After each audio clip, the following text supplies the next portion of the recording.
കശ്ചിത് ത്രീൻ ഉത്തമാൻ മുക്താകരാൻ തേഷു ഉത്തമ ഗുണമുക്താഫലോത്പത്തിം ച വർണ്ണയതി. മുത്തുകൾ ഉണ്ടാകുന്ന 4 ശ്രേഷ്ഠ സ്ഥാനങ്ങളെയും ആ സ്ഥാനങ്ങളിൽ ഉണ്ടാകുന്ന മുത്തുകളുടെ ഗുണനിലവാരത്തെയും കുറിച്ചാണ് ഈ പദ്യത്തിൽ പ്രസ്താവിക്കുന്നത്. പർവ്വതേഷു വംശാനാം വേണുഭേദാനാം ഹൃദി കാണ്ഡഛിദ്രേ. പർവ്വതങ്ങളിൽ വളർന്നിരിക്കുന്ന മുളം തണ്ടിൻ്റെ ഉള്ളിൽ മുത്തുകൾ കാണപ്പെടാം.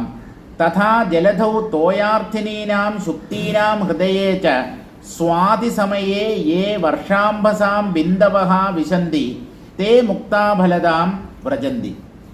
സ്വാതി നക്ഷത്രം, അതായത് ചോതി നക്ഷത്രത്തിൻ്റെ അന്ന് കടലിൽ മഴ പെയ്യുമ്പോൾ ആ മഴത്തുള്ളികൾ മുത്തുച്ചിപ്പിയുടെ ഉള്ളിൽ പതിക്കാനിടയായാൽ അവയും മുത്തായി മാറുന്നു. പിന്നെ എവിടെയാണ് മുത്തുകൾ കാണപ്പെടുന്നത്? അന്യതൃതീയം തു, മൂന്നാമത്തെ സ്ഥാനം, മുത്തുകളെ നമുക്ക് കണ്ടെത്താൻ കഴിയുന്ന മൂന്നാമത്തെ സ്ഥാനം കരിണാം ഗന്ധഹസ്തിനാം കുംഭേഷു ഭവേത്. നല്ല ഗുണനിലവാരമുള്ള, അതും കൊമ്പനാന, പിടിയാനയ്ക്ക് മസ്തകം എന്നുള്ളത് ചെറുതായിട്ടുണ്ട്, അത്രയേ ഉള്ളൂ. പക്ഷേ കൊമ്പനാനയെ പോലെ അത്രയും ഇല്ല. ആ കൊമ്പനാനയുടെ മസ്തകത്തിൻ്റെ ഉള്ളിലും മുത്തുകൾ കാണപ്പെടുന്നുണ്ട്. ഏവം ഉക്തരൂപാണാം മുക്താഫലാനാം ഏതാസ്ത്രിധാ പ്രസിദ്ധാ ജാതയഃ. ഇങ്ങനെ 3 തരത്തിൽ ഉള്ള മുത്തുകൾ നമുക്ക് 3 സ്ഥാനങ്ങളിൽ നിന്ന് ലഭിക്കും. അവ എവിടെയാണ് ഉണ്ടാവുന്നത്, അവയുടെ ഉത്പത്തി സ്ഥാനം എവിടെയാണ്, അതിനനുസരിച്ചാണ് ഈ മുത്തുകളുടെ ഗുണനിലവാരം നിർണയിക്കപ്പെടുന്നത്. സ്ഥാനശുദ്ധൗ മൗക്തിക സ്ഥൗല്യ പ്രകർഷ വദ്ഗുണതോ അപ്യുത്തമ ഗുണാ ഭവന്തീത്യർത്ഥ. ആ മുത്തിൻ്റെ സൈസ് അത് എത്ര കണ്ട് വലുതാണ്. ചെറിയ മുത്തുകൾ അതുണ്ട്, പക്ഷേ വലിയ മുത്തുകൾ അവയ്ക്കാണ് വില കൂടുതൽ. അപ്പോൾ ആ മുത്തിൻ്റെ ആകൃതിയും അതുപോലെ അവ എവിടെയാണ് ഉത്പാദിപ്പിക്കപ്പെടുന്നത് എന്നുള്ളതിനെയും അടിസ്ഥാനപ്പെടുത്തിയാണ് മുത്തിൻ്റെ വില അല്ലെങ്കിൽ മൂല്യം നിർണയിക്കപ്പെടുന്നത്. അങ്ങനെ ഒരു ശ്ലോകം അവിടെ പറയുന്നുണ്ട്. ഇനി നമുക്ക് വേറൊരു ശ്ലോകം കാണാം. രമ്യാശ്ചന്ദനവീഥയോ ഹിമലയേ വിന്ധ്യേ മദാന്ധാഗജാഃ കൈലാസേ നൃപപാദജാതി കനകം ചന്ദ്രം മഹേന്ദ്രാചലേ ദിവ്യാശ്ചൗഷധയസ്തുഷാരശിഖരേ സർവത്ര രത്നാനി വൈ സന്ധ്യന്ധാഘുവദേശജീർണസദനേ വ്യർത്ഥം ജനോ ജീര്യതേ. മനുഷ്യർ വെറുതെ ജീവിച്ച് ചത്തുപോകുന്നു എന്നാണ്. ഒരു പ്രയോജനവുമില്ലാതെ ഈ ലോകത്തിൽ മനോഹരങ്ങളായ ദിവ്യങ്ങളായ അഭൗമങ്ങളായ എത്രയോ കാഴ്ചകൾ കാണാനുണ്ട്. അതൊന്നും കാണാതെ ഒരു ചെറിയ വീട്ടിൽ എലികളെപ്പോലെ പുറം ലോകത്തെ വേണ്ടവണ്ണം അറിയാതെ 4 സ്ഥലത്ത് യാത്ര ചെയ്ത് പല സ്ഥലങ്ങളിലും പോയി കാഴ്ചകൾ കാണാതെ സങ്കുചിതമായ മനോഭാവത്തോടു കൂടി എത്രയോ ആളുകൾ ജീവിച്ച് മരിച്ചു പോകുന്നു. ഒന്നുമില്ലെങ്കിൽ ഒരു 4 സ്ഥലത്ത് എന്ന് പ്രകൃതി രമണീയമായ ദൃശ്യങ്ങളെങ്കിലും കണ്ടൂടെ? അതെങ്കിലും കണ്ടൂടെ? ഈ വീട്ടിനകത്ത് തന്നെ വീടും പൊത്തിപ്പിടിച്ച് അങ്ങനെ ഇരിക്കുന്നത് എന്തിന്? നയനാനന്ദകരമായ കുറേ കാഴ്ചകൾ കണ്ടാൽ എന്താ വിരോധം? എന്തൊക്കെയുണ്ടെന്നാണ് ഈ ലോകത്ത് കാണാനുള്ളത്. രമ്യാശ്ചന്ദനവീഥയോ ഹി മലയേ. മലയപർവ്വതം എന്നൊരു പർവ്വതമുണ്ട്. അവിടെയാണ് ധാരാളം ചന്ദനമരങ്ങളുള്ളത്. അപ്പോൾ നമ്മുടെ ആ വീരപ്പൻ്റെ താമസിച്ചിരുന്ന അദ്ദേഹത്തിൻ്റെ അത് അല്ല, ആ സ്ഥലത്തിൻ്റെ പേരെന്താണ്? സത്യമംഗലം ഫോറസ്റ്റ്. അവിടെ ധാരാളം ചന്ദന വൃക്ഷങ്ങളുണ്ട്. അതാണല്ലോ മൂപ്പർ അങ്ങോട്ട് ചേക്കേറിയത്. അപ്പോൾ സത്യമംഗലം പ്രദേശത്തെ അല്ല ഇവിടെ പറയുന്നത്. മലയപർവ്വതം എന്നൊരു പർവ്വതമുണ്ട്. ആ പർവ്വതത്തിൽ മറ്റ് പർവ്വതങ്ങളെ അപേക്ഷിച്ച് ധാരാളം ചന്ദനമരങ്ങളുണ്ട്. അതുകൊണ്ട് ഈ ചന്ദനത്തിൻ്റെ ഒരു പര്യായ പദം മാലേയം എന്നാണ്. മലയപർവ്വതത്തിൽ ധാരാളം കാണപ്പെടുന്നത് മാലേയം, പാടീരം, ചന്ദനം. ഇങ്ങനെ 3 വാക്കുകൾ എനിക്കറിയാം. ഇപ്പോൾ എൻ്റെ പൊങ്ങച്ചം, എൻ്റെ അറിവ് ഞാൻ വിളമ്പിക്കഴിഞ്ഞു. മൂന്ന് വാക്കുകൾ: ചന്ദനം, പാടീരം, മാലേയം. അത് മലയപർവ്വതത്തിൽ ധാരാളം കാണപ്പെടുന്നതായതുകൊണ്ടാണ് ചന്ദനത്തിന് മാലേയം എന്ന് പേര് വന്നത്. ഈ മലയപർവ്വതത്തിലേക്കൊന്ന് ചെല്ലൂ. നിരനിരയായി ചന്ദനവൃക്ഷങ്ങൾ അവിടെ വളർന്നു നിൽക്കുന്നത് നിങ്ങൾക്ക് കാണാം. ചന്ദനവീഥികൾ എന്ന് പറഞ്ഞാൽ ഒരു വീഥിയുടെ, ഒരു വഴിയുടെ രണ്ട് ഭാഗത്തും ധാരാളം വളർന്നു നിൽക്കുന്ന ചന്ദനവൃക്ഷങ്ങൾ. എത്ര മനോഹരമായിരിക്കും, എത്ര സുഗന്ധമായിരിക്കും ആ പ്രദേശത്തിനുണ്ടാവുക. ആ മലയപർവ്വതത്തിൽ അങ്ങനെയൊക്കെ കാണാനുള്ള കാഴ്ചകളുണ്ട്. അത് പറ്റിയില്ലെങ്കിൽ മലയപർവ്വതം വേണ്ട, വിന്ധ്യപർവ്വതത്തിലേക്ക് പോകൂ. വിന്ധ്യപർവ്വതത്തിൽ എന്താണ് കാഴ്ച? വിന്ധ്യേ മദാന്ധാ ഗജാഹ. മതം പിടിച്ച് നിൽക്കുന്ന, മതം പൊട്ടി നിൽക്കുന്ന ഗജവീരന്മാരെ നിങ്ങൾക്ക് വിന്ധ്യപർവ്വതത്തിൽ ചെന്നാൽ കാണാം. അതൊക്കെ ചെന്ന് കാണും. പക്ഷെ അതിൻ്റെ കാലിൻ്റെ അടിയിൽ ചെന്ന് കയറരുത്. ആനയെ കാണാൻ പോയെന്ന് പറഞ്ഞിട്ട് അതിൻ്റെ ചവിട്ടുകൊണ്ട് മരിക്കരുത്. അപ്പോൾ ദൂരെ നിന്ന് സേഫായിട്ടുള്ള ഒരു സ്ഥലത്ത് നിന്ന് ആ ആനകളുടെ കാഴ്ചയൊക്കെ കണ്ട് രസിക്കൂ. അങ്ങനെയുള്ള സ്ഥലങ്ങളുണ്ട്. വിന്ധ്യപർവ്വതത്തിലേക്ക് പോകൂ, അല്ലെങ്കിൽ മലയപർവ്വതത്തിൽ ചെന്ന് ഈ ചന്ദനമരങ്ങൾ വളർന്നു നിൽക്കുന്ന വീഥികളിലൂടെ നടന്ന് ആ പ്രകൃതി ഭംഗിയൊക്കെ ആസ്വദിക്കൂ. ഇനി അത് പറ്റിയില്ലെങ്കിൽ കൈലാസത്തേക്ക് ചെല്ലൂ എന്നാണ്. കൈലാസേ നൃപ പാദജാതി കനകം. രാജാവേ, ഇത് ഈ 4 രാജാക്കന്മാരുണ്ടല്ലോ, ഈ അഗ്നിയിൽ നിന്ന് പുറത്തേക്ക് വന്നവർ. അതിൽ ഒരു രാജാവിനോട് ഒരു സൈനികൻ പറയുകയാണ്: രാജാവേ, കൈലാസത്തിലെ പാദജാതി കനകം. പാദജാതി എന്ന് പറഞ്ഞാൽ ഒരുതരം ശ്രേഷ്ഠമായ സ്വർണമാണ്, ക്വാളിറ്റി കൂടിയ സ്വർണം. അതിനെയാണ് പാദജാതി സ്വർണം എന്ന് പറയുന്നത്. ആ പാദജാതി സ്വർണം കൈലാസത്തിൽ ധാരാളം ലഭിക്കുന്നുണ്ട്. അപ്പോൾ അവിടെ ചെന്ന് കൈലാസമൊക്കെ കണ്ടിട്ട് വരൂ. സ്വർണ്ണ പർവ്വതം പോലെ തിളങ്ങുന്ന ഒന്നാണ് ഈ കൈലാസം. കൈലാസേന്ദ്രപ പാദജാതി കനകം ചന്ദ്രം മഹേന്ദ്രാചലെ.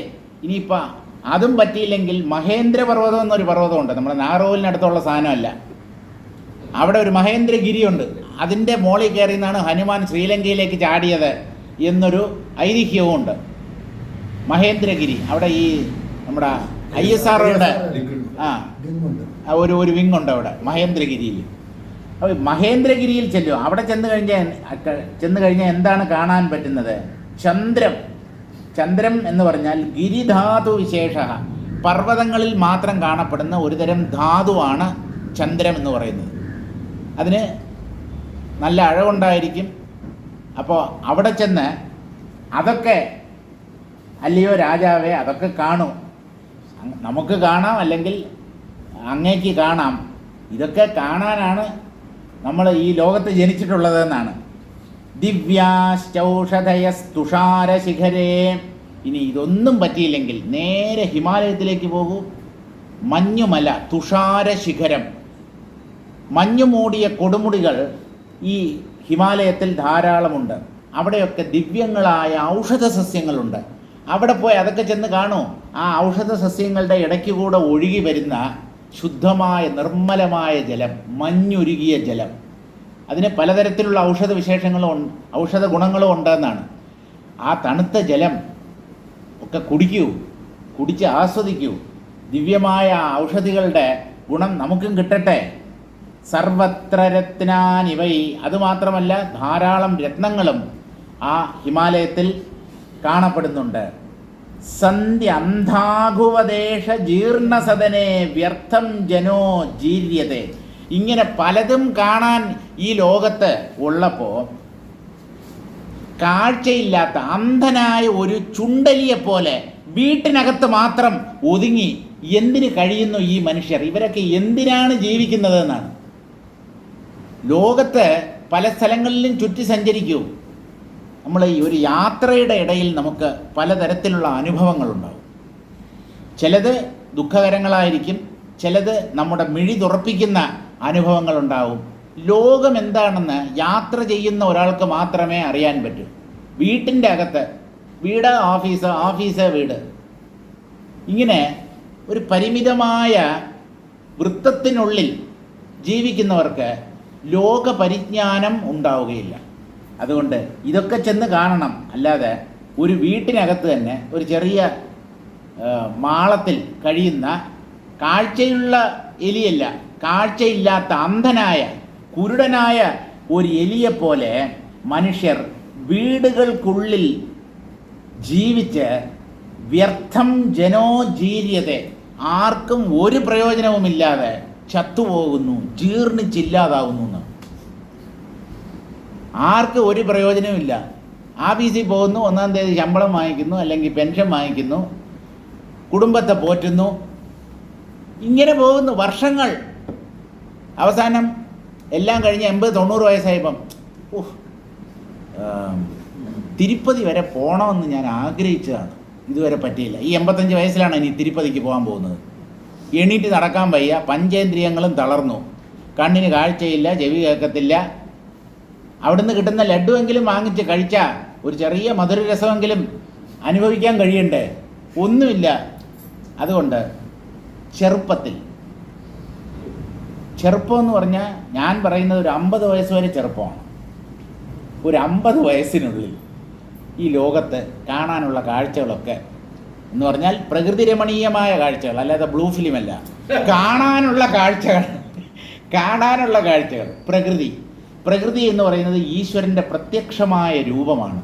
അവിടെ ചെന്ന് ആ ദിവ്യങ്ങളായ ഒരു പർവ്വതത്തെയൊക്കെ, പ്രത്യേകിച്ചും ആ കേദാർനാഥിൽ ആ ഭാഗത്തുള്ള ആ ഹിമാലയത്തിലെ ആ പർവ്വതങ്ങളെയൊക്കെ കാണുമ്പോൾ നമുക്ക് ആ കണ്ണെടുക്കാൻ തോന്നത്തില്ല, അത്ര ഗംഭീരമായി. ചൂടുവെള്ളത്തിൽ കുളിക്കാമെന്നുള്ളതിരിക്കട്ടെ, ഈ പ്രകൃതി രമണീയമായ ദൃശ്യങ്ങൾ പ്രകൃതിയിൽ തന്നെയുള്ള അതൊക്കെ കാണുമ്പോൾ നമ്മുടെ മനസ്സ് വല്ലാതെ ഏകാഗ്രമാകും. ഒരു പരിശ്രമവും കൂടാതെ ഈ പ്രകൃതി ദൃശ്യങ്ങളിൽ നമ്മുടെ മനസ്സ് താതാത്മ്യം പ്രാപിക്കും, അല്ലെങ്കിൽ ഏകാഗ്രപ്പെടും. അങ്ങനെയാണ് ഇതിനെയൊക്കെ കാണുമ്പോൾ നമുക്ക് എന്തെന്നില്ലാത്ത ഒരു സുഖം തോന്നുന്നത്. അവിടെ മനസ്സ് നിശ്ചലമായി തീരുകയാണ്. അത് തൽക്കാലത്തേക്കെങ്കിലും ആ ദൃശ്യത്തിൽ നമ്മുടെ മനസ്സ് അതിൻ്റെ ചാഞ്ചല്യത്തെയൊക്കെ ഉപേക്ഷിച്ച് ശാന്തമായി ഉപശമിച്ച് സ്ഥിതി ചെയ്യുന്നു. അപ്പം ഇങ്ങനെ പലതും ഈ ലോകത്തുണ്ട്. ഇതൊന്നും കാണാതെ മിക്കവാറും മനുഷ്യർ അവർക്ക് വീട് കുടുംബം എന്നുള്ള ഇതേ ചിന്തയിൽ തന്നെ അവർ ജീവിച്ച് ജീർണിച്ച് ഇല്ലാതാവുന്നു. അൻഹി പ്രകാശമസി രക്തവപുർദിനാന്തേ യാമാസു കൃഷ്ണമഥചാഖില വസ്തുരിക്തം നിത്യം ന കിഞ്ചിദപി സദ്വഹസീതി മായാം നവ്യോമവേത്തി വിദുഷോപി വിചേഷ്ടിതം തേ. ആകാശത്തെ നോക്കി, ആകാശം എന്ന് പറഞ്ഞാൽ സ്പേസ്, ഇടം, സ്ഥലം, അല്ലാതെ നീലാകാശമല്ല, മുകളിലുള്ളതല്ല. ആകാശം, ശൂന്യതയാണ് ആകാശത്തിൻ്റെ സ്വരൂപം. ആ ആകാശത്ത് നോക്കി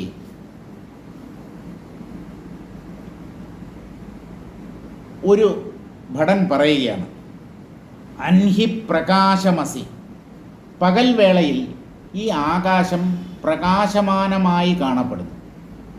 ഇപ്പോൾ മുകളിലേക്കുള്ള ആകാശത്ത് തന്നെ നോക്കിയാൽ പകലിൽ നല്ല പ്രകാശമുണ്ട്. ആ പ്രകാശത്തിൽ ആകാശം തിളങ്ങുന്നതായി കാണപ്പെടുന്നു. രക്തവപുർദിനാന്തേ, വൈകുന്നേരമാകുമ്പോൾ ആകാശം മുഴുവൻ ഒരു ചുവന്ന നിറം വ്യാപിക്കുന്നു. സന്ധ്യാസമയത്ത് ഒരു ചുവപ്പ് നിറമായിരിക്കും. അപ്പോൾ രാവിലെ നല്ല സൂര്യപ്രകാശം ഉള്ളപ്പോൾ പ്രകാശമയമായി കാണപ്പെട്ട ആകാശം ദിനത്തിൻ്റെ അന്തത്തിൽ എന്ന് പറഞ്ഞാൽ വൈകുന്നേരത്തിൽ ചുവന്ന നിറത്തോടു കൂടി കാണപ്പെടുന്നു. യാമാസു കൃഷ്ണമഥചാഖില വസ്തുരിക്തം.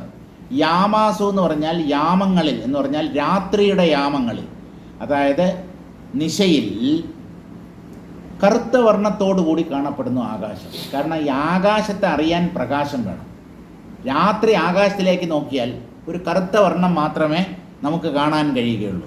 ഇങ്ങനെ ഓരോ നേരത്തും ഓരോ നിറത്തോടു കൂടിയതായി കാണപ്പെടുന്നു ആകാശം. ഈ ആകാശത്തിൽ എന്തെങ്കിലും ഉണ്ടോ എന്ന് ചോദിച്ചാൽ അഖില വസ്തുരിക്തം. ഈ ആകാശം എന്നുള്ളത് ഒരു ശൂന്യ സ്ഥലമാണ്, അതൊരു വസ്തുവല്ല. ഭാരമോ ആകൃതിയോ ഒന്നും ഈ ആകാശത്തിനില്ല. ഒരു വസ്തുക്കളും ആകാശത്തിൽ നിരന്തരമായി തങ്ങി നിൽക്കുന്നില്ല. എല്ലാറ്റിനും ഇടമരുളുന്നതാണ് ഈ ആകാശം. അതൊരു വസ്തുവുമല്ല. നിത്യം ന കിഞ്ചിദപി സദ്വഹസീതി മായാം. ഈ ആകാശം തന്നെ എന്താണെന്ന് ആലോചിച്ചാൽ അതൊരു ശൂന്യതയാണ്. ശൂന്യതയുടെ പര്യായ പദമാണ് ആകാശം എന്ന് പറയുന്നത്. ഈ ആകാശത്തിൽ എന്തുണ്ട്? ഒന്നുമില്ല. ഒന്നുമില്ലായ്മയ്ക്ക് നമ്മൾ ശൂന്യത എന്നാണ് പറയുന്നത്.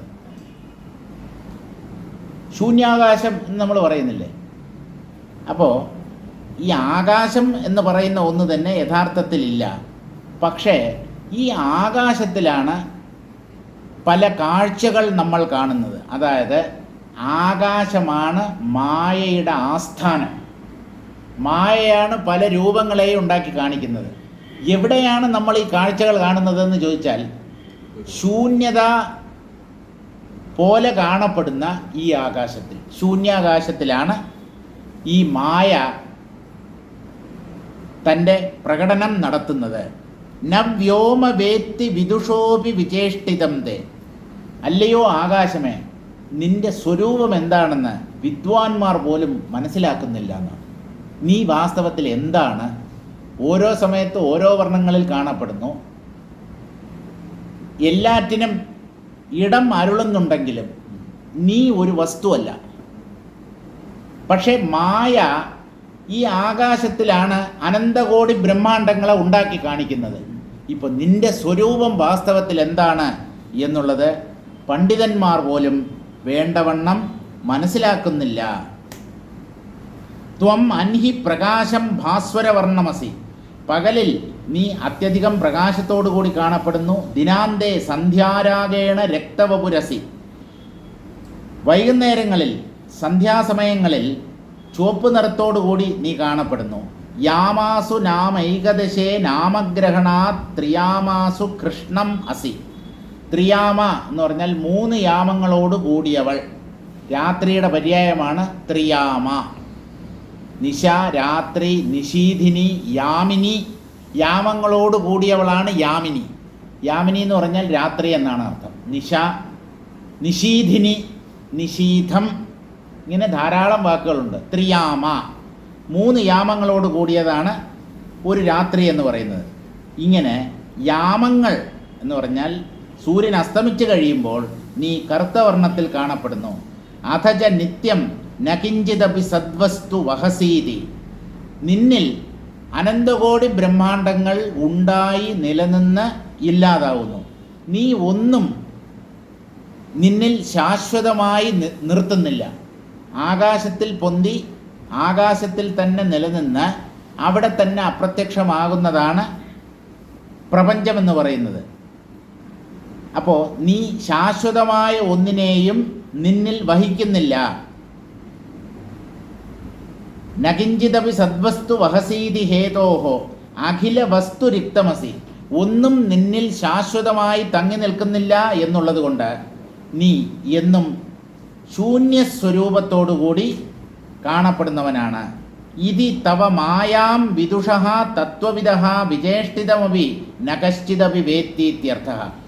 ഇങ്ങനെ മായയുടെ പ്രകടനം ആകാശത്തിലാണ് കാണപ്പെടുന്നത്, അഥവാ നിന്നിലാണ് കാണപ്പെടുന്നത്.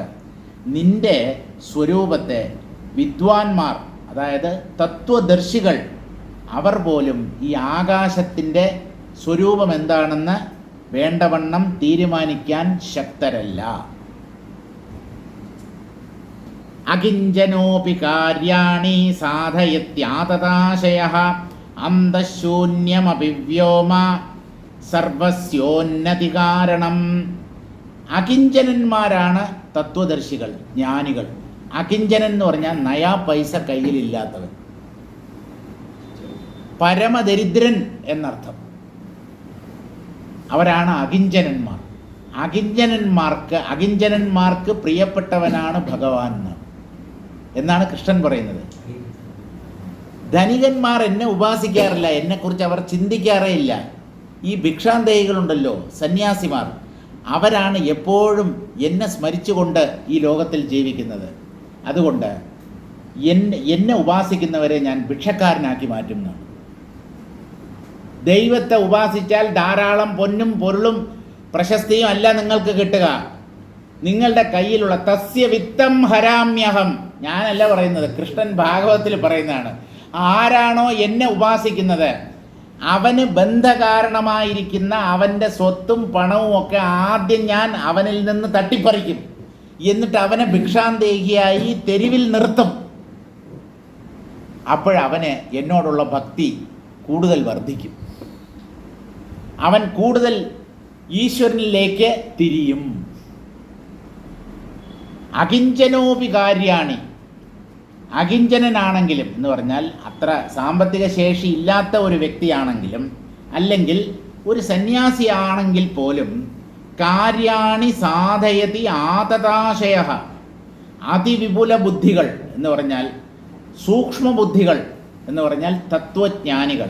ഈ തത്വജ്ഞാനികൾ ഊരുദണ്ഡികളാണ്. ഊരുദണ്ഡികൾ, തെണ്ടി തിന്നുന്നവരാണ് അവർ. 10 പൈസ അവരുടെ കയ്യിൽ എടുക്കാനില്ല, ഉടുതുണിക്ക് മറുതുണിയില്ലാത്തവർ. പക്ഷേ ഈശ്വരനെ സാക്ഷാത്കരിച്ചവരാണ്. അതുകൊണ്ട് അത്യന്തം വിപുലമായ ബുദ്ധി അവർക്കുണ്ട്. സൂക്ഷ്മബുദ്ധികളാണവർ. അവർ മഹത്തായ കാര്യങ്ങൾ ഈ ലോകത്തിന് വേണ്ടി ചെയ്യുന്നു. ഈ ലോകത്തെ അവർ പലതരത്തിലും അനുഗ്രഹിക്കുന്നുണ്ട്. ഏതുപോലെ എന്ന് ചോദിച്ചാൽ അന്തശൂന്യമഭി വ്യോമ, ഈ ആകാശം പോലെ. ഈ ആകാശത്തിൽ വാസ്തവത്തിൽ എന്തെങ്കിലും ഉണ്ടോ എന്ന് ചോദിച്ചാൽ ഇതൊരു ശൂന്യസ്ഥലമാണ് ആകാശം. പക്ഷേ എല്ലാ മരങ്ങളും ചെടികളും ഈ ശൂന്യ ആകാശത്തിലാണ് വളർന്നു പൊന്തുന്നത്. വൃക്ഷങ്ങൾ വളരാൻ ഇടം വേണ്ടേ, സ്ഥലം വേണ്ടേ? അപ്പോൾ ഇത് ശൂന്യമായിരുന്നാലും ഇതിന് രൂപമില്ല, മണമില്ല, നിറമില്ല, ഇങ്ങനെ ഒരു ഗുണങ്ങളും ഇല്ലാത്തതാണ് ആകാശമെങ്കിലും മറ്റുള്ളവയുടെ വളർച്ചയ്ക്ക് ഈ ആകാശം ആവശ്യമാണ്. എല്ലാ വൃക്ഷങ്ങളും ചെടികളും എല്ലാം വളർന്നു പൊന്തുന്നത് ആകാശത്തിലാണല്ലോ. ഈ സ്പേസ് ഇല്ലെങ്കിൽ ഇവ എങ്ങോട്ട് വളരും? വളർന്ന് ഉയരത്തിൽ വളരണ്ടേ? അപ്പോൾ ആകാശത്തിൽ ഒന്നുമില്ലെങ്കിലും ഈ ആകാശം മറ്റുള്ളവയുടെ വളർച്ചയ്ക്ക് സഹായകമാകുന്നു. ഇങ്ങനെ അവർ ഒന്നും ചെയ്തില്ലെങ്കിൽ പോലും അവരുടെ സാന്നിധ്യം കൊണ്ട് ലോകത്തെ അനുഗ്രഹിക്കുന്നവരാണ് ഈ ജ്ഞാനികൾ. അവരെന്തെങ്കിലും തുറന്ന് സംസാരിക്കണമെന്ന് നിർബന്ധമില്ല, ഏതെങ്കിലും ഗ്രന്ഥം രചിക്കണമെന്ന് നിർബന്ധമില്ല. അവരുടെ അസ്തിത്വം തന്നെ, അവർ ഈ ഭൂമുഖത്തിൽ, നമ്മൾ ജീവിക്കുന്ന ഇതേ ലോകത്തിൽ ഒരു ജ്ഞാനിയും ജീവിക്കുന്നു എന്നുള്ളത് തന്നെ ലോകർക്ക് ഒരു വലിയ അനുഗ്രഹമാണ്. അവരുടെ സാന്നിധ്യം ഈശ്വര സാന്നിധ്യമാണ്. ജ്ഞാനികളുടെ സാന്നിധ്യം എന്ന് പറയുന്നത് ഞാൻ ഈശ്വരനാണ് എന്ന് സാക്ഷാത്കരിച്ചവരാണ്. അപ്പോൾ അവർ താമസിക്കുന്ന, അവർ ജീവിക്കുന്ന ഈ ഭൂമുഖത്തിൽ നമുക്കും ജീവിക്കാൻ കഴിയുന്നു. അവരുടെ സമകാലീനന്മാരായി നമുക്ക് കഴിയാൻ പറ്റുന്നു എന്നുള്ളത് നമ്മുടെ ഒരു ഭാഗ്യം തന്നെയാണ്. അന്തശൂന്യം അഭിവ്യോമ സർവസ്യ ഉന്നതി കാരണം, എല്ലാറ്റിൻ്റെയും ഉന്നതിക്ക് കാരണമായിരിക്കുന്നതാണ് ഈ ആകാശം. പക്ഷേ അതൊരു വസ്തുവല്ല, അതൊരു ശൂന്യസ്ഥലമാണ്.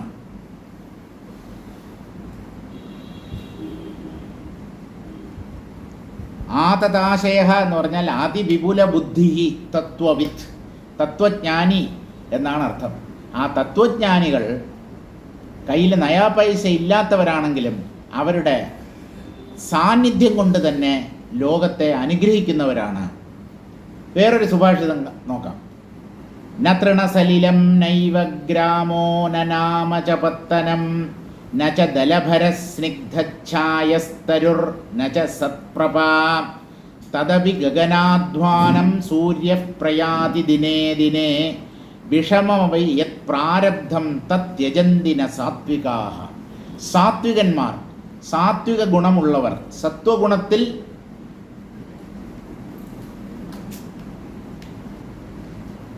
സത്വഗുണം വർദ്ധിച്ചവർ അവരെന്താ ചെയ്യുന്നത്? അവരുടെ പ്രാരബ്ധത്തിൽ നിന്ന് ഒഴിവാകാൻ അവർ ശ്രമിക്കുകയില്ല. എന്താണ് പ്രാരബ്ധം? ഈ ശരീരം എന്തിനു വേണ്ടിയാണോ രൂപപ്പെട്ടത് ആ കർമ്മങ്ങളൊക്കെ നമ്മൾ ചെയ്തേ പറ്റൂ. കർമ്മങ്ങളിൽ നിന്ന് ഒളിച്ചോടാൻ ശ്രമിക്കരുത്. നിങ്ങൾ എവിടെ ഓടിയാലും നിങ്ങളെക്കാളും വേഗത്തിലോടി നിങ്ങളുടെ മുമ്പിൽ നിങ്ങൾ ഒരു സ്ഥലത്ത് എത്തുന്നതിന് മുമ്പ് നമ്മുടെ പ്രാരബ്ധം അവിടെ വന്ന് നമുക്കായി കാത്തുകൊണ്ടിരിക്കും. നല്ല പോലെ മനസ്സിലായിക്കോളും. ഒന്നിൽ നിന്നും ഒളിച്ചോടരുത്. കർമ്മം വലിയ ദുഃഖമാണ്. വീട്, കുടുംബം, ഇതൊക്കെ വലിയ പൊല്ലാപ്പാണ് എന്ന് പറഞ്ഞിട്ട് നിങ്ങൾ ഇവിടുന്ന് കാശിയിലോ രാമേശ്വരത്തോ അല്ലെങ്കിൽ ബദരീനാഥിലോ എവിടെയെങ്കിലുമൊക്കെ ചെന്നിരുന്നത് കൊണ്ട് നിങ്ങൾ പ്രാരബ്ധത്തിൽ നിന്ന് രക്ഷപ്പെട്ടു എന്ന് കരുതരുത്. നമ്മളെ തുരത്തിപ്പിടിക്കും. അതുകൊണ്ട് ജ്ഞാനികൾ കർമ്മത്തിൽ നിന്ന് വിട്ടു നിൽക്കാൻ ആഗ്രഹിക്കുന്നില്ല. അവർക്ക് എന്തെങ്കിലും കർമ്മം ചെയ്യണം എന്ന ആഗ്രഹമില്ല.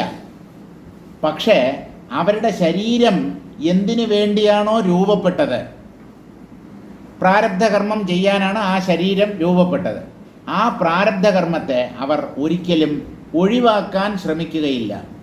അതിന് സൂര്യനെയാണ് ഉദാഹരണമായി പറയുന്നത്. സൂര്യദേവൻ എന്താണ് അദ്ദേഹം ചെയ്യുന്നത്? ദിവസേന കിഴക്ക് ഉദിച്ച് പടിഞ്ഞാറ് അസ്തമിക്കുന്നു. ഈ ആകാശത്തിലൂടെ ഇങ്ങനെ നിരന്തരം യാത്ര ചെയ്ത് രാവിലെ തുടങ്ങിയ യാത്ര അവസാനിക്കുന്നത് വൈകുന്നേരത്താണ്. ആകാശവീതിയിലൂടെ ഒരു വഴിപോക്കനെ പോലെ ഈ സൂര്യദേവൻ സഞ്ചരിക്കുന്നു. ഈ പോണ വഴിയിൽ കഴിക്കാൻ എന്തെങ്കിലും ആഹാരമോ ഒരു തുള്ളി വെള്ളമോ മൂപ്പർക്ക് കിട്ടുന്നുണ്ടോ എന്ന് ചോദിച്ചാൽ ഒന്നുമില്ല. അനന്തമായ ആകാശം, ശൂന്യത. ആ ശൂന്യാകാശത്തിലൂടെ ദിവസേന സഞ്ചരിക്കുന്നു ഈ സൂര്യദേവൻ. ന തൃണസലിലം, ഒരു അല്പം പുല്ലെങ്കിലും തിന്നാനുണ്ടോ? ഒരു തുള്ളി വെള്ളം ആരെങ്കിലും കൊടുക്കാനുണ്ടോ? ഒന്നുമില്ല. നൈവ ഗ്രാമഹ, പോണ വഴിക്ക് ഏതെങ്കിലും ഗ്രാമമുണ്ടോ? അവിടെ ചെന്ന് എന്തെങ്കിലും വാങ്ങിച്ച് കഴിക്കാമെന്ന് വിചാരിച്ച ഗ്രാമവും ഇല്ല. അനന്തമായ ആകാശപ്പരപ്പിൽ എവിടെയാണ് ഗ്രാമം ഉണ്ടാവുക? ഗ്രാമങ്ങളൊക്കെ ഭൂമിയിലല്ലേ. ന ഗ്രാമോ ന നാമചപത്തനം, പട്ടണത്തിൻ്റെ പൊടി പോലുമില്ല. ഗ്രാമങ്ങളെ ഇല്ലെങ്കിൽ പിന്നെ എവിടെയാണ് പട്ടണം? നച ദലഭര സ്നിഗ്ധഛായസ്തരുഹു, ധാരാളം ഇലപ്പടർപ്പുകളോട് കൂടിയ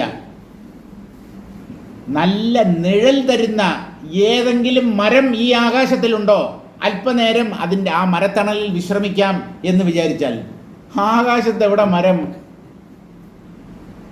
അപ്പോൾ ഒന്ന് അല്പം ക്ഷീണമകറ്റാൻ ഒരു തണൽ മരം പോലുമില്ലാത്ത ആകാശവീതിയിലൂടെ ഈ സൂര്യൻ ദിവസേന സഞ്ചരിക്കുന്നു. തരുഹു ദലഭര സ്നിഗ്ധഛായസ്തരുഹു നച സത്പ്രഭ. പ്രഭ എന്ന് പറഞ്ഞാൽ പാനീയശാല. നമ്മൾ തണ്ണീർപ്പന്തൽ എന്നൊക്കെ പറയും. അതായത് വെയിലിൽ യാത്ര ചെയ്ത് തളർന്നു വരുന്നവർക്ക് ഈ തണ്ണീർപ്പന്തൽ തമിഴ്നാട്ടിലാണത് കൂടുതൽ. അവിടെ കുടിക്കാനുള്ള പാനീയം, മോരും വെള്ളം, അങ്ങനെയുള്ള സാധനങ്ങളൊക്കെ കൊടുക്കും. മറ്റേ ഫുൾ മീൽസ് ഒന്നും അവിടെ ചെന്ന് ചോദിക്കരുത്, അതൊന്നും കിട്ടത്തില്ല. വെള്ളം വെള്ളം വെള്ളം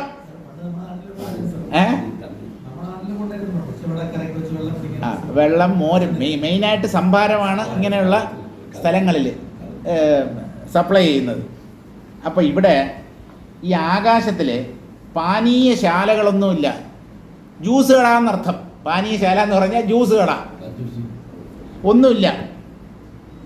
അല്പം തൊണ്ട നനയ്ക്കാനുള്ള വെള്ളം പോലും കിട്ടാത്ത സ്ഥലമാണ്. തദപി ഗഗനാധ്വാനം സൂര്യ പ്രയാതി ദിനേ ദിനേ. ഇങ്ങനെയുള്ള വഴിയിലൂടെ സൂര്യൻ ദിവസേന സഞ്ചരിക്കുന്നു. മൂപ്പർക്ക് ഒരു മടുപ്പുമില്ല, ഒരു പരാതിയും അദ്ദേഹം പറയുന്നില്ല. അദ്ദേഹത്തിൻ്റെ കൃത്യം ഭംഗിയായി നിർവഹിച്ചു കൊണ്ടിരിക്കുന്നു. ഇതിൽ നിന്ന് എന്താണ് നമ്മൾ മനസ്സിലാക്കേണ്ടത്? വിഷമമപി യത് പ്രാരബ്ധം തത് ത്യജന്തി ന സാത്വികാഹ. പ്രാരബ്ധം അനുഭവിച്ച് തീർക്കുക എന്ന് പറഞ്ഞാൽ അത് അല്പം വിഷമം തന്നെയാണ്, പ്രയാസം തന്നെയാണ്. പക്ഷേ പ്രാരബ്ധത്തിൽ നിന്ന് ഒളിച്ചോടാൻ ശ്രമിക്കുന്നില്ല സാത്വികന്മാർ, തത്വദർശികൾ എന്നർത്ഥം. ജ്ഞാനികൾ തൻ്റെ ശരീരത്തിനെ പ്രാരബ്ധത്തിന് സമർപ്പിച്ചവരാണ്. അതാണ് ശങ്കരാചാര്യർ മനീഷാപഞ്ചകത്തിൽ പറയുന്നത്. പ്രാരബ്ധായ സമർപ്പിതം സ്വവപുരിത്യേഷാ മനീഷാ മമ. ഞാൻ എൻ്റെ ശരീരത്തെ പ്രാരബ്ധത്തിന് വിട്ടുകൊടുത്തിരിക്കുന്നു. അതായത് ഞാൻ ഇന്നതേ ചെയ്യൂ, ഇന്നത് ചെയ്യില്ല, ഇന്ന ഭക്ഷണമേ കഴിക്കൂ, ഇന്നത് കഴിക്കില്ല, ഇന്ന സ്ഥലത്തെ താമസിക്കൂ. അങ്ങനെയുള്ള നിർബന്ധ ബുദ്ധിയില്ല. ഇതിനെയാണ് ബാലകൃഷ്ണൻ നായർ സാറ് പറഞ്ഞത്, ഒന്നിലും ഒരു നിർബന്ധവും പാടില്ല. നിർബന്ധ ബുദ്ധി ഉപേക്ഷിച്ചാൽ നിങ്ങൾ സുഖിക്കാൻ ആരംഭിക്കും. ഈ സുഖം എങ്ങനെയാണ് നഷ്ടമാകുന്നതെന്നറിയാമോ? നമുക്ക് ചില ഫിക്സേഷൻസ് ഉണ്ട്. ഇത് ഇങ്ങനെ ആവണം. എനിക്ക് രാവിലെ പല്ല് തേച്ചിട്ട് വന്നു കഴിഞ്ഞാൽ ചൂട് ചായ നിർബന്ധമാണ്. എന്തിനീ നിർബന്ധം? കിട്ടിയാൽ കുടിക്കുക, അല്ലെങ്കിൽ വേണ്ട. അല്ല, എനിക്ക് ആ ചായ കിട്ടിയില്ലെങ്കിൽ ഞാൻ വല്ലാതെ അസ്വസ്ഥനാവും. അതാണ് പറഞ്ഞത്. ഒരു ചായ കിട്ടാതിര വന്നാൽ അസ്വസ്ഥമാകുന്ന നിങ്ങൾ ജീവിതത്തിൽ എന്ത് സ്വസ്ഥതയാണ് അനുഭവിക്കാൻ പോകുന്നത്? കിട്ടിയാൽ കഴിക്കൂ, കിട്ടിയില്ലെങ്കിൽ വേണ്ട. ഒന്നിലും ഒരു നിർബന്ധ ബുദ്ധി വേണ്ട. ഇതാണ് ബാലകൃഷ്ണൻ നായർ സാറിൻ്റെ പൊന്മൊഴി. അദ്ദേഹം പറഞ്ഞിട്ടുള്ള ഒരു സുഭാഷിതം ഇതാണ്: നിർബന്ധ ബുദ്ധി ഒന്നിലും പാടില്ല. ചെയ്തേ അടങ്ങൂ, അനുഭവിച്ചേ അടങ്ങൂ, കൊടുത്തേ അടങ്ങൂ, വാങ്ങിച്ചേ അടങ്ങൂ, നടന്നേ അടങ്ങൂ, തിന്നേ അടങ്ങൂ, കുടിച്ചേ അടങ്ങൂ. വേണ്ട, ഒന്നിലും ഒരു നിർബന്ധവും വേണ്ട. നമ്മുടെ ശരീരത്തിൻ്റെ പ്രാരബ്ധം എന്താണോ അതിനനുസരിച്ച് അത് തിന്നുകയും കുടിക്കുകയും ചെയ്യുകയും ഒക്കെ ചെയ്യും. ചെയ്തിട്ടേ ഇവിടുന്ന് പോകാൻ പറ്റൂ. അങ്ങനെയുള്ളപ്പോൾ എൻ്റെ ഇഷ്ടാനിഷ്ടങ്ങൾക്ക് എന്താണ് പ്രസക്തി? ഒന്നുമില്ല. നടക്കുന്നത് നടക്കട്ടെ, വരുന്നത് വരട്ടെ, പോകുന്നത് പോട്ടെ. ഇന്ന് ലാഭമാണെങ്കിൽ നാളെ നഷ്ടം, ഇന്ന് സുഖമാണെങ്കിൽ നാളെ ദുഃഖം, മറ്റന്നാൾ വീണ്ടും സുഖം വരും. ഈ ദുഃഖം വരുമ്പോൾ തളർന്നു പോവുക, സന്തോഷം കൊണ്ട് തുള്ളിച്ചാടുക. അങ്ങനെ മനസ്സിൻ്റെ പിടിയിൽപ്പെടാതെ എപ്പോഴും സമചിത്തരായി വേണം മനുഷ്യർ ഇവിടെ ജീവിക്കാൻ. അപ്പം അതിന് സൂര്യനെയാണ് ഉദാഹരണമായി പറയുന്നത്. ഗഗനാധ്വനി അധ്വക വിശ്രാന്തി സാധനം തൃണം സലിലം ച നാസ്തി. ആകാശമാർഗത്തിൽ ഒരു പാന്തനെ പോലെ, വഴിപോക്കനെ പോലെ സഞ്ചരിക്കുന്ന ഈ സൂര്യന് കഴിക്കാൻ ഒരല്പം പുല്ലോ വെള്ളമോ പോലുമില്ല. ഗ്രാമസ്തു നൈവാസ്തി. ഗ്രാമം എന്നുള്ളത് ഇല്ലേ ഇല്ല. പത്തനം നഗരം ച നാമ അത്യന്ത അസംഭാവ്യമിത്യർത്ഥ. പട്ടണം എന്ന് പറയാൻ അങ്ങനെ അതിൻ്റെ പട്ടണത്തിൻ്റെ പൊടി പോലുമില്ല. ദലഭരൈഹി സ്നിഗ്ധഛായസ്തരുശ്ച നാസ്തി. ധാരാളം ഇലപ്പടർപ്പുകളുള്ള നല്ല തണൽ നൽകുന്ന ഏതെങ്കിലും മരമുണ്ടോ എന്ന് ചോദിച്ചാൽ അതും ഈ ആകാശത്തിലില്ല. സതീ രമ്യാ പ്രഭാ പാനീയശാലാച നാസ്തി.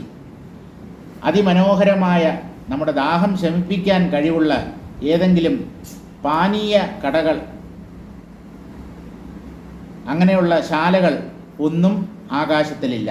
തഥാപി ഇങ്ങനെയൊക്കെ ആണെങ്കിലും സൂര്യോ ഗഗനാധ്വാനം ദിനേ ദിനേ പ്രയാതി. ഒരു സൗകര്യവും ഇല്ലെങ്കിലും ഈ ആകാശവീഥിയിലൂടെ സൂര്യൻ ഓരോ ദിവസവും യാത്ര ചെയ്യുന്നു. സാത്വികാഹ സത്വവന്തഃ വിഷമം അന്യേഷാം അസാധ്യമപി യത് പ്രാരബ്ധം തന്ന ത്യജന്തി സ്വസാമർഥ്യേന അവശ്യം സാധയന്ത്യേവ ഇത്യർത്ഥഃ. സാത്വികന്മാർ, തത്വദർശികൾ ഇങ്ങനെയാണ്. അവരുടെ മനോബലം കാരണമായി മറ്റുള്ളവർ മറ്റുള്ളവർക്ക് ഒരിക്കലും അനുഭവിക്കാൻ പറ്റാത്ത കൈപ്പേറിയ അനുഭവങ്ങളിലൂടെ അനായാസേന കടന്നു പോകുന്നു തത്വദർശികൾ. വിഷമം അന്യേഷാം അസാധ്യമവി. മറ്റുള്ളവർക്ക് സ്മരിക്കാൻ പോലും സാധ്യമല്ല.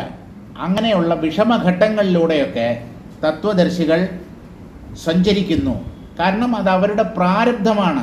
ആ പ്രാരബ്ധത്തെ ഒഴിവാക്കാൻ അവർ ശ്രമിക്കുന്നില്ല. യത് പ്രാരബ്ധം തന്നെ ത്യജന്തി. ആ പ്രാരബ്ധ കർമ്മങ്ങളിൽ നിന്ന് ഒഴിവായി, അല്ലെങ്കിൽ അങ്ങനെയുള്ള ചുറ്റുപാടുകളിൽ നിന്ന് മാറി നിൽക്കാൻ അവർ ആഗ്രഹിക്കുന്നില്ല. അതിലൂടെയൊക്കെ കടന്നുപോയി അവർ ലക്ഷ്യസ്ഥാനത്തെ പ്രാപിക്കുക തന്നെ ചെയ്യുന്നു. വേറൊരു സുഭാഷിതമുണ്ട്. ഖമ്മന്യേ പാദപാദീനാം രോധയത്യധികോന്നതിം അകർത്തുരേവ മഹതോ മഹിംനോദേതി കർത്തൃത. മഹാത്മാക്കൾ ഉള്ളിൽ കർത്തൃത്വമില്ലാത്തവരാണ്. ഞാൻ ചെയ്യുന്നു എന്ന ചിന്ത, അങ്ങനെ ഒരു ഭാവം അവരുടെ ഉള്ളിലില്ലേയില്ല. പക്ഷേ അവർ ചെയ്യുന്നത് മഹനീയങ്ങളായ കൃത്യങ്ങളാണ്. സാധാരണക്കാർക്ക് ഒരിക്കലും അങ്ങനെയുള്ള മഹാകൃത്യങ്ങൾ ചെയ്യാൻ സാധ്യമല്ല. ഏതുപോലെയാണ് അവരുടെ സ്ഥിതി എന്ന് പറഞ്ഞാൽ ആകാശം പോലെ. ഖം മന്യേ പാദപാദീനാം രോധയത്യധികോന്നതി. ഈ വൃക്ഷങ്ങൾ ഒരുപാട് ഉയരത്തിൽ വളരാതെ അവയുടെ വളർച്ചയെ പ്രതിരോധിക്കുന്നു ഈ ആകാശം. അത് ചമത്കാരമായിട്ട് പറയാണ്. ആകാശം ഒരു മരത്തിൻ്റെയും വളർച്ചയെ തടയുന്നില്ല. പക്ഷേ ഓരോ മരവും ഇത്ര പൊക്കത്തിലേ വളരൂ എന്നൊരു നിയതിയുണ്ടല്ലോ, ഒരു നിയമമുണ്ടല്ലോ. അതിനേക്കാൾ ഉയരത്തിൽ അതിന് വളരാൻ പറ്റില്ല. അങ്ങനെ ക്രമം വിട്ട് മരങ്ങൾ വളരാതെ അവയുടെ വളർച്ചയെ ആകാശം നിരോധിക്കുന്നു എന്ന് പറയുന്നു. വാസ്തവത്തിൽ ആകാശം മരത്തിൻ്റെ വളർച്ചയെ തടയുന്നുണ്ടോ? ഇല്ല. എന്നാലും നമുക്കങ്ങനെ വിചാരിക്കാം. ഇതുപോലെ മഹാന്മാർ ഉള്ളിൽ അല്പം പോലും കർത്തൃത്വം ഇല്ലാത്തവരാണെങ്കിലും അവർ പല മഹത് കാര്യങ്ങളും അവരുടെ ജീവിതത്തിൽ ചെയ്യുന്നു. അവരിൽ മറ്റുള്ളവർ കർത്തൃത്വം ആരോപിക്കുന്നു. ശങ്കരാചാര്യ അത് ചെയ്തു, ഇത് ചെയ്തു.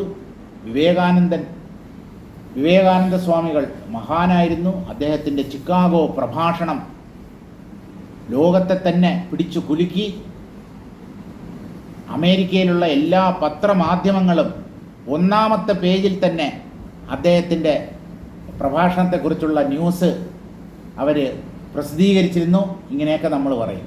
പക്ഷേ ഇങ്ങനെയുള്ള മഹാകാര്യങ്ങൾ ചെയ്യുന്ന വ്യക്തികളുടെ ഉള്ളിൽ ഞാനാണിത് ചെയ്യുന്നത് എന്ന ഭാവം അല്പം പോലും ഇല്ല. അതാണ് മഹാത്മാക്കളുടെ മഹത്വം എന്ന് പറയുന്നത്. മന്യേ ഇത്യുത്പ്രേക്ഷായാം ആദിപദാത് വൃദ്ധിമതാം സർവവസ്തൂനാം നനു നിരോധകസ്യ അപാരശൂന്യസ്യ ഖസ്യ നിരോധേ അകർത്തൃതൈവ തത് കഥം തദ്വിരുദ്ധ കർത്തൃതോത്പ്രേക്ഷ്യതേ തത്ര. ഒന്നിൻ്റെയും ഗതിയെ നിരോധിക്കുന്നില്ല.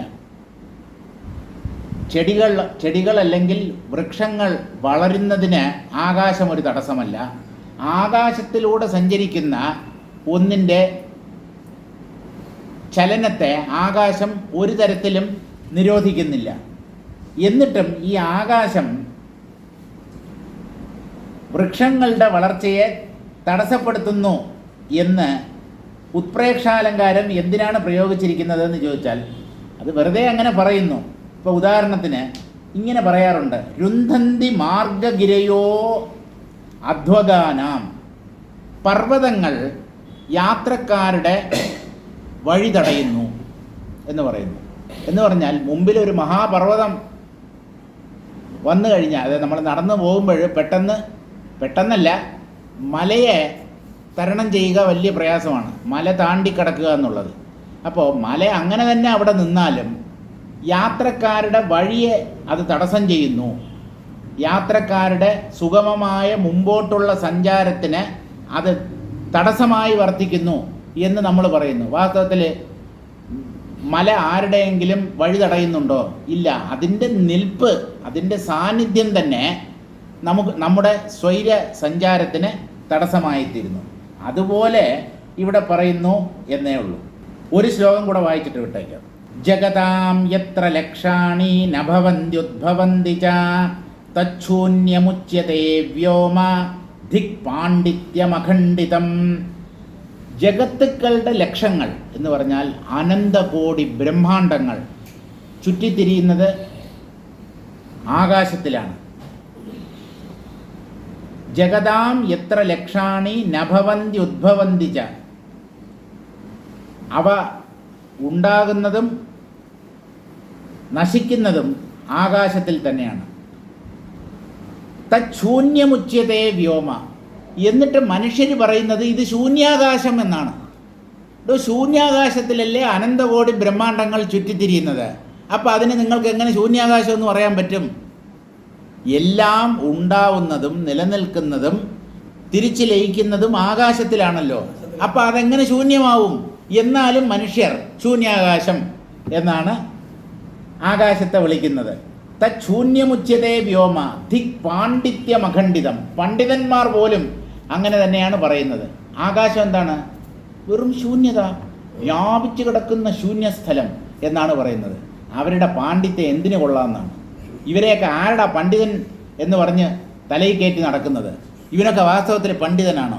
അനന്തകോടി ബ്രഹ്മാണ്ടങ്ങളെ തൻ്റെ ഉദരത്തിൽ വഹിക്കുന്ന ഈ ആകാശം എങ്ങനെ ശൂന്യമായ ഒന്നായി പരിഗണിക്കപ്പെടും?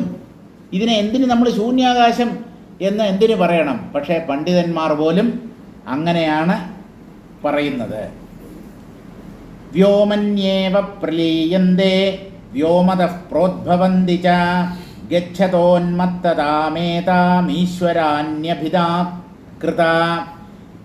ആകാശത്തിൽ തന്നെ ലയിക്കുന്നു, ആകാശത്തിൽ നിന്ന് തന്നെ ഉദ്ഭവിക്കുന്നു. എന്ത്? എല്ലാം. എല്ലാം ആകാശത്തിൽ ഉണ്ടായി ആകാശത്തിൽ നഷ്ടമാകുന്നു. ഗച്ഛതോന്മത്തതാമേതാം. ഈ അടിസ്ഥാനപരമായ കാര്യത്തെ വേണ്ടവണ്ണം ചിന്തിക്കാതെ ഒരു ഭ്രാന്തനെ പോലെ എന്താ ചെയ്യുന്നത്? ഈശ്വരാന്യഭിധാകൃത.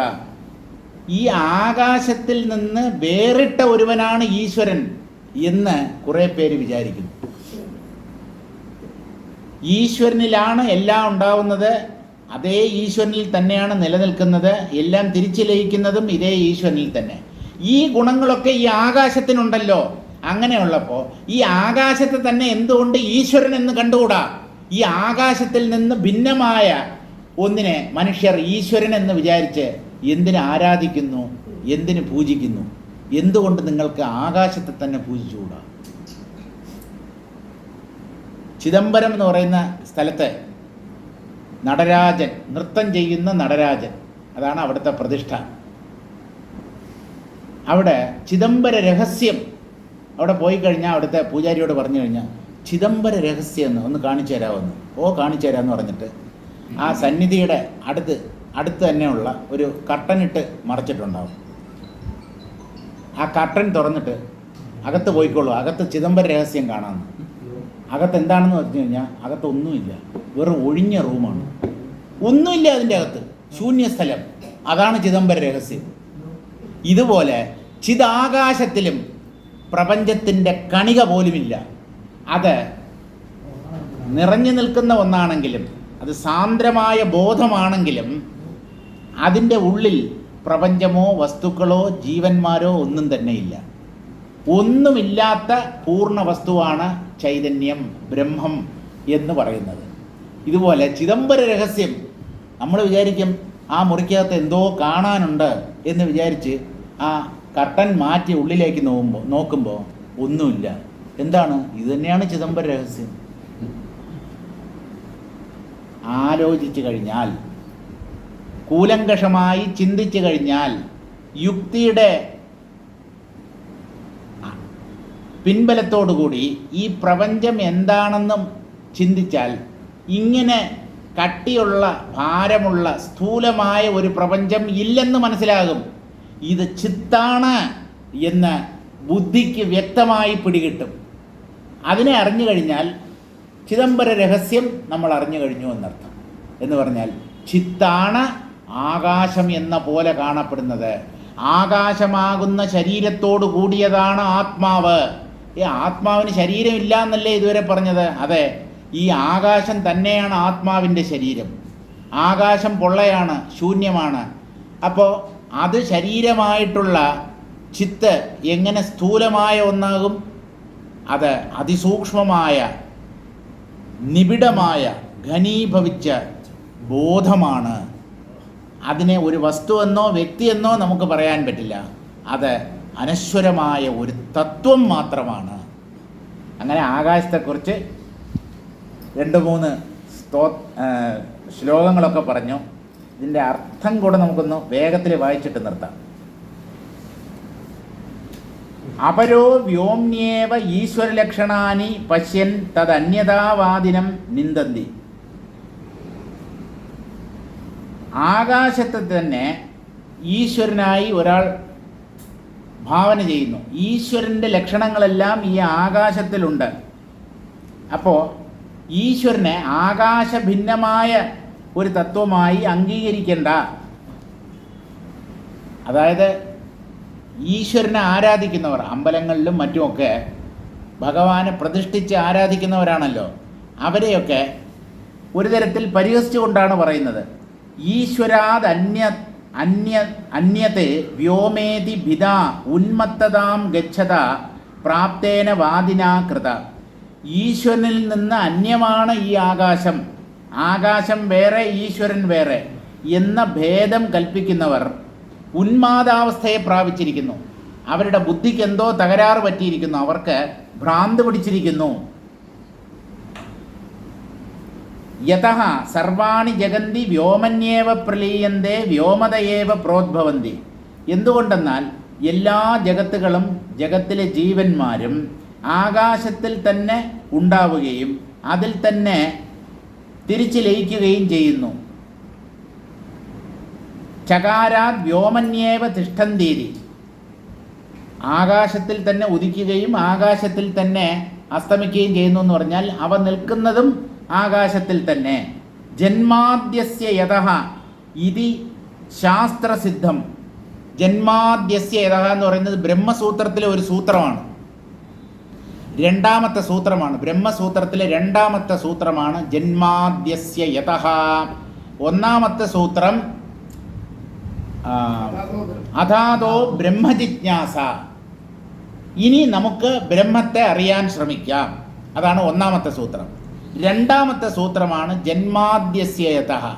ജന്മം മുതലായവ ഇതിന് ഏതിൽ നിന്നാണോ സംഭവിക്കുന്നത്, ഇതിന് എന്ന് പറഞ്ഞാൽ ഈ പ്രപഞ്ചത്തിന്, ജന്മം മുതലായവ എന്ന് പറഞ്ഞാൽ ജന്മം സ്ഥിതി നാശം, ഇവ ഏതിൽ നിന്നാണോ സംഭവിക്കുന്നത് അതാണ് ബ്രഹ്മം. അപ്പോൾ ആ ജന്മാദ്യസ്യ യതഃ എന്ന് ശാസ്ത്രങ്ങൾ ഉദ്ഘോഷിക്കുന്നത് കൊണ്ട്, ബ്രഹ്മസൂത്രം പോലെയുള്ള ഗ്രന്ഥങ്ങളിൽ അങ്ങനെ പറയപ്പെട്ടിട്ടുള്ളത് കൊണ്ട്, അതാണ് വാസ്തവത്തിൽ ഈശ്വരൻ, അതാണ് ഈശ്വര ലക്ഷണം.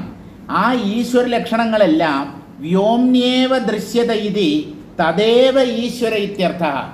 ഈ ലക്ഷണങ്ങളൊക്കെ ആകാശത്തിൽ കാണപ്പെടുന്നത് കൊണ്ട്, എല്ലാം ഉണ്ടാവുന്നത് ആകാശത്തിൽ നിന്ന്, നിലനിൽക്കുന്നതും ആകാശത്തിൽ തന്നെ, തിരിച്ചു ലയിക്കുന്നതും ആകാശത്തിൽ തന്നെ. അപ്പോൾ പിന്നെ ഈ ആകാശത്തെ എന്തുകൊണ്ട് ഈശ്വരനാണെന്ന് അംഗീകരിച്ചുകൂടാ? അതിനെന്തിന് നമ്മൾ മടിക്കണം? ഈശ്വരാദ്യഭിധാകൃതാഃ ഇതി പാഠേ ഏതാം ഉക്താർത്ഥ ബോധപ്രയുക്താം ഉന്മത്തതാം ഭ്രാന്തിം ഗച്ഛത. ഇപ്പോൾ ആകാശത്തെ ഈശ്വരനാണെന്ന് കരുതാൻ പറ്റാത്തവരാണ് വിഗ്രഹങ്ങളിലും സാളഗ്രാമങ്ങളിലും ശിവലിംഗങ്ങളിലും ചിത്രങ്ങളിലും കളങ്ങളിലുമൊക്കെ ഈശ്വരഭാവം ആരോപിക്കുന്നത്. എന്തിന്? അരൂപമാണ് ഈശ്വരതത്വം. അരൂപമായ ഒന്ന് നമ്മുടെ മുമ്പിൽ തന്നെ ഉണ്ടല്ലോ. ആകാശം വ്യാപിച്ചു കിടക്കുന്നത്. വായുവിന് രൂപമില്ല. എന്തുകൊണ്ട് വായുവിനെ ഈശ്വരനാണെന്ന് കരുതിക്കൂടെന്ന് വെച്ചാൽ വായു ചലിക്കുന്നതാണ്, ഈശ്വരൻ ചലിക്കുകയില്ല. വായു ആകാശത്തെ അപേക്ഷിച്ച് പരിമിതമാണ്. ആകാശം സർവവ്യാപിയാണ്, വായു സർവവ്യാപിയല്ല. അതുകൊണ്ടാണ് ആകാശത്തിൽ വായുവിന് ചലിക്കാൻ പറ്റുന്നത്. അതുകൊണ്ട് എങ്ങനെ നോക്കിയാലും ആകാശമാണ് ഈശ്വര ലക്ഷണങ്ങളോട് ഏറ്റവും അടുത്ത് നിൽക്കുന്നത്. അങ്ങനെയുള്ളപ്പോൾ ഈ ആകാശത്തെ തന്നെ ഭഗവാൻ എന്തുകൊണ്ട് നമുക്ക് കാണാൻ കഴിയുന്നില്ല?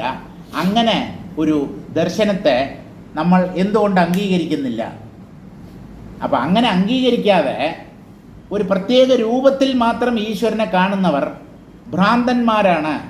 അവർക്ക് ഉന്മാദം, തലയ്ക്ക് അസുഖമുണ്ട്, അവരുടെ ബുദ്ധി വേണ്ട പോലെ പ്രവർത്തിക്കുന്നില്ല എന്ന് ഒരു വാദം ചെയ്യുന്ന ഒരാൾ പറയുന്നതായി ഇവിടെ പറഞ്ഞിരിക്കുന്നു. അത്രയേ ഉള്ളൂ. ഉന്മത്തതാം ഭ്രാന്തിം ഗച്ഛത വാദിന അന്യതാഭ്രമേണ വ്യോംനയേവ ഈശ്വരാദ്യഭിധാഃ കൃതാഃ. ആകാശമാണ് ഈശ്വരനെന്നറിയാതെ ഈശ്വരൻ എന്ന പേരിൽ പലതിനെയും മനുഷ്യർ പൂജിക്കുകയും ആരാധിക്കുകയും ഒക്കെ ചെയ്യുന്നു. അതൊക്കെ വാസ്തവത്തിൽ ആകാശത്തിന് നൽകപ്പെട്ടിട്ടുള്ള പേരുകളാണ്. ഈശ്വരൻ എന്നത് ആകാശത്തിൻ്റെ പര്യായപദമാണ് എന്നാണ് ചിലർ വാദിക്കുന്നത്. അതായത് ആകാശത്തെ തന്നെ ഈശ്വരനായി ആരാധിക്കുന്നവർ. അവരുടെ വാദത്തിൽ കഴമ്പുണ്ടോ എന്ന് ചോദിച്ചാൽ കഴമ്പുണ്ട്. പക്ഷേ അതിനകത്ത് വലിയ ഒരു അബദ്ധം കടന്നുകൂടിയിട്ടുണ്ട്. എന്താണെന്ന് ചോദിച്ചാൽ ആകാശം ജഡമാണ്. തൻ്റെ ഉണ്മയെ ആകാശം ഒരിക്കലും അറിയുന്നില്ല. തൻ്റെ സത്തയെ അറിയാൻ, അനുഭവിക്കാൻ ഉള്ള കഴിവ് ആകാശത്തിനില്ല. ഈശ്വരൻ തൻ്റെ ഉണ്മയെ അറിയുന്നവനാണ്, അനുഭവിക്കാൻ കഴിവുള്ളവനാണ്, അറിവ് സ്വരൂപമായിട്ടുള്ളവനാണ്. ആകാശം ഒരു ജഡം മാത്രമാണ്. അതുകൊണ്ട് വ്യാപകതയുടെ കാര്യത്തിലും എല്ലാറ്റിനും ആധാരമായി വർത്തിക്കുന്നു എന്നുള്ള അടിസ്ഥാനത്തിലും ആകാശത്തെ ഈശ്വരനോട് ഉപമിക്കുന്നതിൽ തെറ്റില്ല. പക്ഷേ ആകാശം ജഡവും ഈശ്വരൻ ചേതനനുമാണ്. ആ അർത്ഥത്തിൽ ആകാശത്തെ ഈശ്വരനാണെന്ന് കരുതാൻ പറ്റില്ല. ഈശ്വരൻ്റെ പ്രത്യക്ഷമായ രൂപമാണ് ആകാശം എന്ന് വിചാരിച്ചോളൂ, അതുകൊണ്ട് ദോഷമൊന്നുമില്ല. പക്ഷേ ഈ ആകാശത്തെ തന്നെ ഈശ്വരൻ എന്ന് കരുതുന്നത് ബുദ്ധിമോശമാണ്. തുടർന്നുള്ള ശ്ലോകങ്ങൾ നമുക്ക് നാളെ